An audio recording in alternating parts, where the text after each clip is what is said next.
राजस्थान की सियासत जहां हर चुनाव एक कहानी है, हर सीट एक संघर्ष, लेकिन इस बार कहानी बिल्कुल अलग है क्योंकि आज एक ऐसे उपचुनाव का नतीजा आ रहा है जो कि दो सरकारों, दो दौरों और दो शक्तियों का इम्तिहान है। यह है अंता विधानसभा उपचुनाव 2024 और पूरा राजस्थान सांस रोककर इसके नतीजों का इंतजार कर रहा है। साल 2023 में अंता से बीजेपी के कंवरलाल मीणा जीतकर विधानसभा पहुंचे थे, लेकिन किस्मत ने करवट बदली।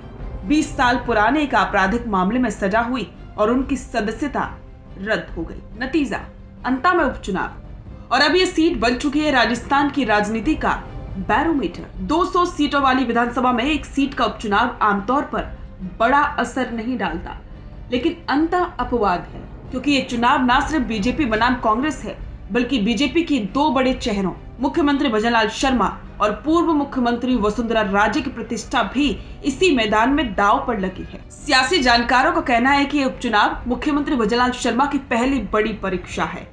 जनता उनके कामकाज को कैसे देख रही है, क्या सरकार पर भरोसा है, ये तो वोट बताएगा। ये टेस्ट सिर्फ भजनलाल का नहीं बल्कि वसुंधरा राजे और उनके बेटे दुष्यंत सिंह का भी है। कंवरलाल मीणा राजे के करीबी रहे और बीजेपी ने मोरपाल सुमन को उतारा है जो उन्हीं की पसंद है। ऐसे में परिणाम अगर उम्मीद के मुताबिक ना आए तो झटका दोनों को लगेगा। अंता के मैदान में बीजेपी ने ताकत झोंक दी।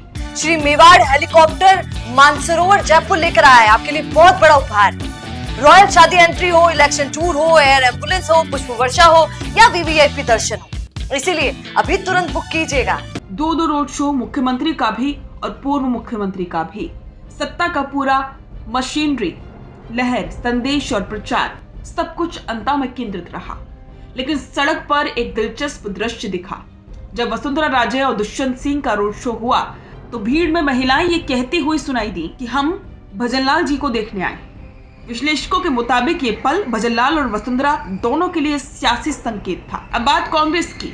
अंता में कांग्रेस ने प्रमोद जैन भाया को टिकट दिया। हालांकि जातीय समीकरण में भाया कमजोर समझे जाती हैं, लेकिन अशोक गहलोत के समर्थन ने उन्हें उनकी राह आसान की। कहा जाता है कि भाया को टिकट दिलाने के पीछे गहलोत का हाथ था, लेकिन हैरानी ये कि इस बार कांग्रेस पूरी तरह एकजुट दिखी।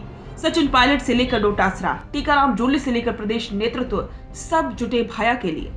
ये चुनाव कांग्रेस के लिए भी टेस्ट है कि क्या ये एकजुटता वोटों में बदल पाएगी। और अंता का सबसे दिलचस्प किरदार निर्दलीय उम्मीदवार नरेश मीणा, जो पिछले साल देवली उनियारा में टिकट न मिलने पर बागी हुए और इस बार फिर वही कहानी दोहराई।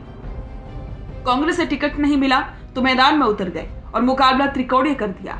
नरेश मीणा के पास एक बड़ा आधार है, 40,000 वोटर्स उनकी जाति के, और इस बार उन्हें मिला 3 बड़े नेताओं का खुला समर्थन, हनुमान बेनीवाल, अरविंद केजरीवाल और राजेंद्र गुढ़ा। ये देखना अहम है कि नरेश मीणा जीतने के लिए लड़ रहे हैं या सिर्फ किसी का वोट काटने के लिए।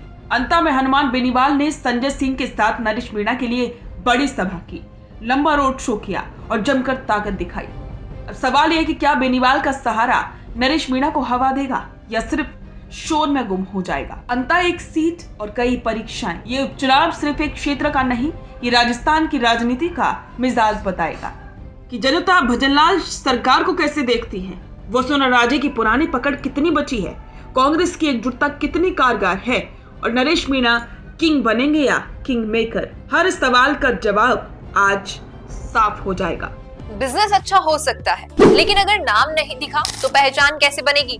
अब टेंशन छोड़िए, द फैक्ट इंडिया आपके बिजनेस को देगा वो पहचान जो पूरे राजस्थान में हर किसी तक पहुंचे। न्यूज चैनल पर विज्ञापन, पॉडकास्ट और प्रमोशन के जरिए आप सीधे 5 लाख सब्सक्राइबर और 10 करोड़ से ज्यादा व्यूज तक अपनी पहुंच बना सकते हैं। तो देर किस बात की, आज ही द फैक्ट इंडिया से जुड़िए और अपने बिजनेस को बनाइए हर घर का नाम।